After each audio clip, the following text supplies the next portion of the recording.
Well, California has been experiencing heavy rainfall this winter with no clear end in sight. WENY's Max Coven breaks down how long it could last and shares how the impact could be felt right here in the Twin Tiers. Max? California is experiencing an astronomical river drought, their current drought season.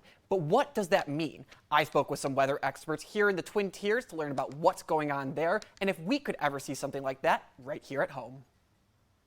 We are experiencing an atmospheric river. It's kind of conditions where you get a tropical plume of moisture concentrated in a narrow band moving onshore.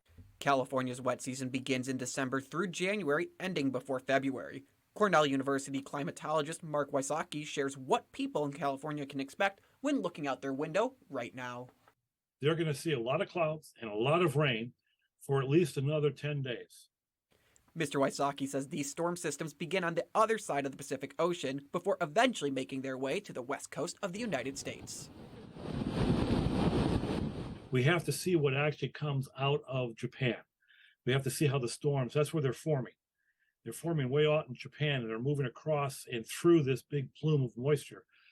Locally, WENY Chief Meteorologist Joe Veras says residents in the Twin Tiers have endured a handful of their own natural disasters caused by flooding and water damage. However, he also says despite feeling the effects of these disasters, our area shouldn't see the effects of the tropical weather. Our prevailing winds are out of the west.